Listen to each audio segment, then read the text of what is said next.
আপনি কি জানেন যে একটা কথা শুনেই ক্রস চেক না করে অ্যাকশনে যাওয়াতে কত পরিবার ভেঙে যায়, কত সম্পর্ক ভেঙে যায়?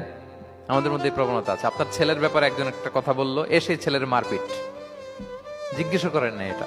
আপনার মেয়ের ব্যাপারে একজন এসে একটা বাজে কথা বলছে, এসেই আপনি মেয়ের সাথে খারাপ আচরণ।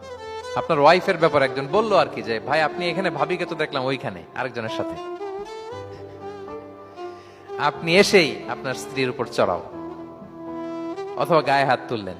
তো হতে পারে যে ওই ওই ভদ্রলোক অন্য কোনো মহিলাকে দেখেছে যে দেখতে আপনার স্ত্রীর মতো, এরকম হতে পারে কি পারে না বলেন? তো এই যে আপনি ক্রস চেক না করে, ভেরিফাই না করে যে অ্যাকশনে গেলেন, এতে সমস্যা হবে না সমাজে? পরিবার ভাঙে, সমাজে সম্পর্ক নষ্ট হয়, কলহ বাঁধে। এই জন্য আল্লাহ তাআলা বলেন যে সোসাইটিটাকে যদি পিসফুল করতে চাও, ইদা জাআকুম ফাসিকুম বিনাবাইন ফাতাবায়ানু, নিউজ আসলেই বিশ্বাস করো না, you have to cross check.